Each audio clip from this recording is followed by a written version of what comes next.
It's Tornado for the Pewter Channel Afternoon News on the Sunday afternoon, August 28th, 2016. Good afternoon, everybody. I am Peter Wiggins. I am top 12:15 p.m. news and odds on the Sunday afternoon. And our top story at the 12:15 p.m. is a helicopter dropped 2 barrel bombs on a funeral wake for children in the Syrian city of Aleppo, killing at least 16 people, Syrian minor group said.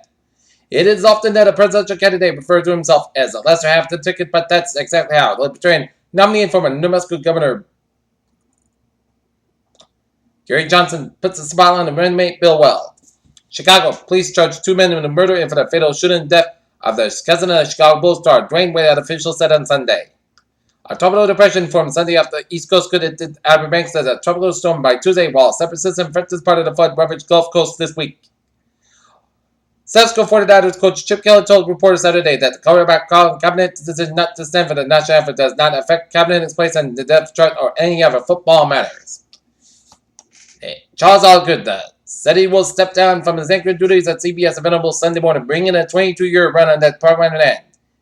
He started on the CBS Sunday morning show on April 10th, 1984, taking over for Charles Kluwer, who retired that year.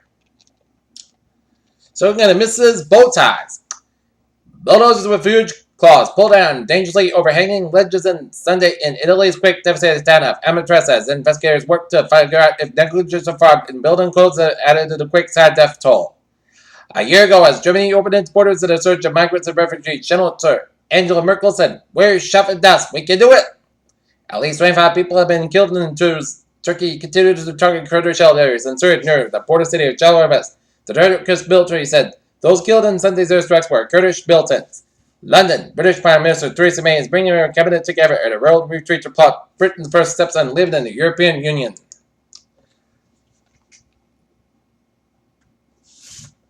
Glasgow, Scotland. 2 United Airlines pilots suspected aboard a plane in Nairobi were arrested in a cockpit Saturday in Glasgow, Scotland.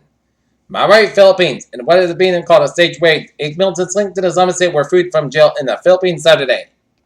Rome. A criminal investigation has been launched to determine why buildings that were reportedly reinforced collapsed during an earthquake that struck the country. Durant, Mississippi. A man suspected of the slayings of 2 nuns were found dead in the Mississippi home confessed to the killings, as sheriff said Saturday, led to streets of crime that has horrified people's small communities. The Illinois law that locks the tuition rates for the in-state students appears to have an unintended effect of driving out the tuition for out-of-state students and fees for all, according to prior studies from the University of Illinois researchers. The NC chief Donna Brazil defends Clinton Foundation favors sacred calls for normal in Washington. 2 people are missing after a small plane crashed in Lake Butterstream in New Orleans. After 40 days later, a Good Samaritan rescued 1 person and the Coast Guard is searching for 2 others in a waterfall in the crash Saturday night. Orlando, Florida. Concerns with the Zika virus have prompted a number of theme parks to begin offering free mosquito repellent. Berlin, German Vice Chancellor Sigmar Gabriel warned on Sunday that negotiations to build a vast transatlantic free trade zone have failed and mounted criticism of the deal, particularly in Germany and France. Software shortcomings considered to hamper the long trouble program in an August 9th memo obtained by Bloomberg last week. The Pentagon Director Tessin Michael Gilmore warned that program that is developed in the next generation F-35 fighter jet. Jackson Hole, Wyoming, when Janet Yellen laid out options of the U.S. interest rate policy in the years ahead, the Federal Reserve Chairwoman and conspiracy left out her list of controversial ideas being tried in Japan and much of Europe. Negative interest. Washington with an hourglass Monday night as administration. President Obama's healthcare laws are struggling in many parts of the country.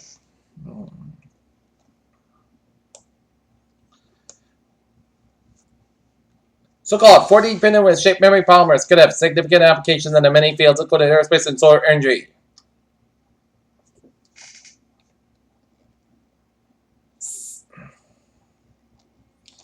Chemo or no chemo? That's a question many women in early stage invasive breast cancer face. About 70% of new breast cancer diagnosed in the United States are early stage, meaning the cancer does not appear to have spread beyond the lymph.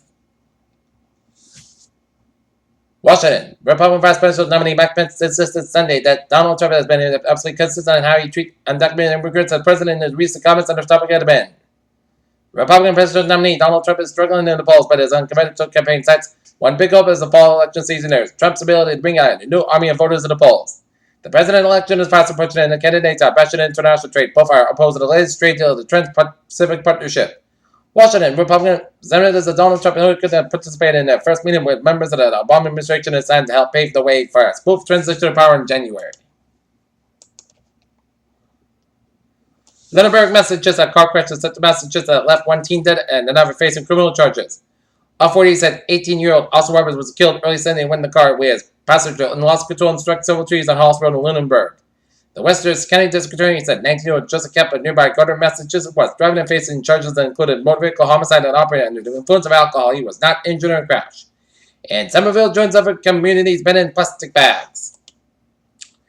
Peter Cello News Time is now 12:20 on this Sunday afternoon, and it's time now for a spot support. Tonight, the Boston Red Sox will be taking on the Kansas Royals. Game time, 8:08 p.m. at Fenway Park, and the New England Red will be taking on New York Red Bull in New York City at 2:30 p.m.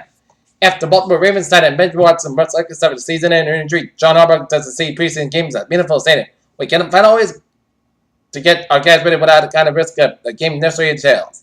Last year, Dallas Cowboys quarterback Tony Romo played only 4 games. This year, he could miss half of the season or more with a back-to-back 7 and Thursday night in Seattle. New Orleans Saints head coach learning from mistakes and party for the New Orleans Saints 2 weeks before the regular season.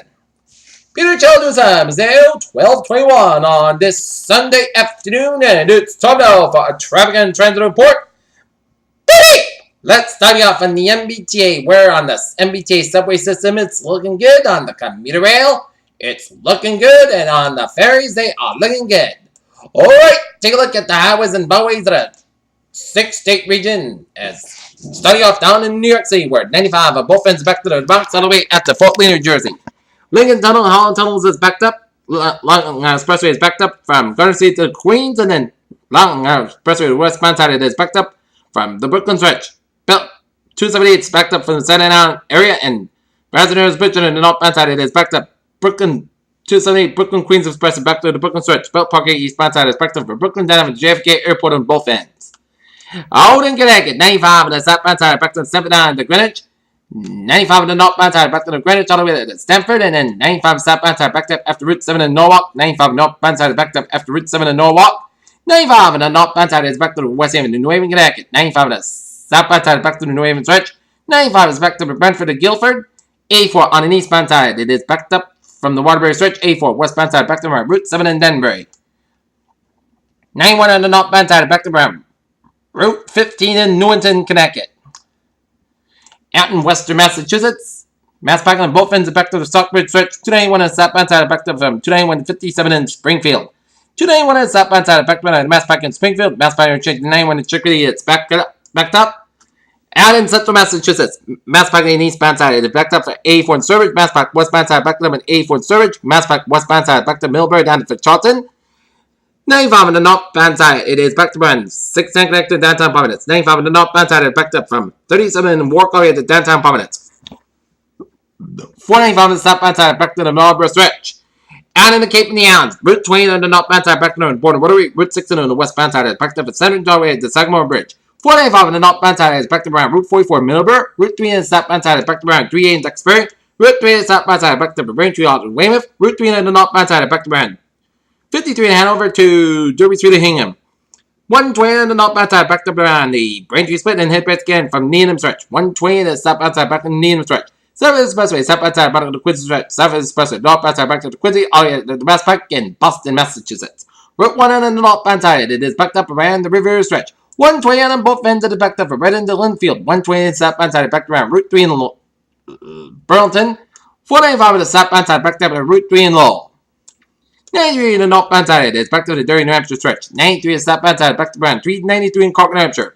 95 on the southbound side, is back to the Gunkwit, Main on the main turnpike all the way down from Portsmouth, New Hampshire. 91 on the southbound side, back to the Barbara of Vermont. 295 on the southbound side, back to from Freeport, Maine, headed towards Portland, Maine. Route 1 on the southbound side, back to Brunswick, Maine. Main turnpike on the southbound side, back to 295 in Augusta, Maine. And 89, 91 on the southbound side, back up after the Canadian border up in northern Vermont, all the way 55, southbound side backed up before the U.S. border up in southern Quebec. 87 on the southbound side, it is backed up around Route 11 up in Plattsburgh, New York, and all the way 15 on the northbound side backed up after the U.S. border up upstate New York headed towards Montreal. And 87 South Mountain, Buckton 37, 3 to the 3 in Albany, New York. Peter Challenger's Hub is 12:24 on this Sunday afternoon, and it's time now for a weather report and the latest on the tropics. The latest on Gaston, it's 30 and after the north, 54.8 to the west. That's the same with 105 miles an hour. Mid northwest at 5 miles an hour. As Gaston now 105 miles per hour. Winds are no coastwatch waters in effect at 11 a.m. certain time. The center of Hurricane Gaston was located due latitude 30.5 to the north. 54.8 longitude to the west. Gaston is moving toward the northwest near 5 miles an hour, 7 kilometers an hour. And slow northwest with most of the expected part tonight, followed by slow northward and northeastward most of Monday to Monday night. Max state was at increased to 1 to 5 miles an hour, 165 kilometers an hour. Guess some additional strength is possibly during the next day or so. Hurricane force winds at hours up to 25 miles. From the center tropical force winds at hours up to 140 miles. And the estimated minimum pressure 97 millibars to 20.65 inches. And the latest on tropical depression number 8.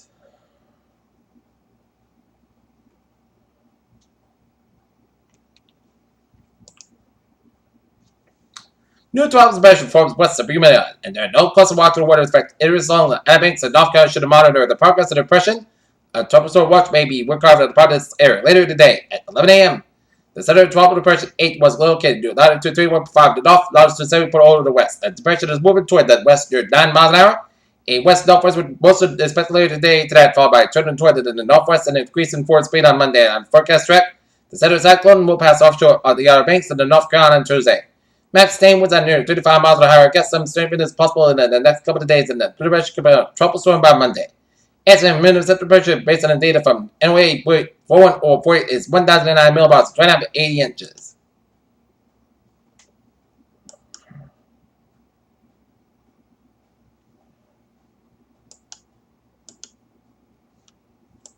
And disturbance number 1, it's a 40% chance of cyclone formation for you as a weak area of low pressure located in the north coast of central Cuba continues to produce a large area. This has cloudiness thunderstorms upper level winds are not conductive for a significant development today, while the system moves westward from the straits and forward. This low expected to move into the southeastern Gulf of Mexico on Monday, where environmental conditions are to become somewhat more conductive of development and regardless of development. Heavy rainfall and gusty winds are likely reports of the central and northwest of Bahamas and Cuba fight tonight. Gusty winds and local heavy rainfall will spread to the parts of the southern Florida and the Florida Keys later today. Injuries elsewhere in the Florida and the east Gulf of Mexico should continue to monitor the progress of the disturbance. Anyway, Hurricane Hunter's aircraft is scheduled to investigate the system this afternoon if necessary. Information chance 4 hours. Medium 4%. Information chance for 5 days. Medium about 60%. Alright, back home it's another stellar day today. Alright, 7-day forecast goes like this.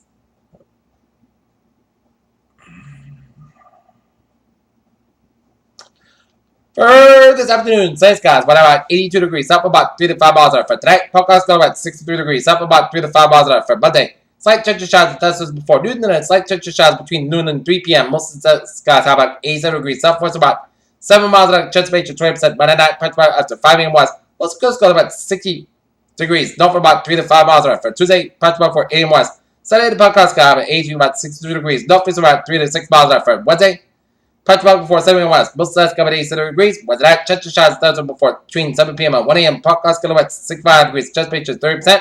Thursday, most of the Sunday podcast cover 81, about 56 degrees. For Friday, Sunday, most coast cover about 75, about 52 degrees. And for Saturday, sun sky about 75 degrees. Currently and not near, it is fair skies, and it's 82 degrees with a humidity of 52%. And that's going to be it for the Peter Channel Afternoon News on this Sunday afternoon, August 28th, 2016. Have a good afternoon with good positive day to all. I'll see you at 5 o'clock for a 5 o'clock report. We have a good afternoon.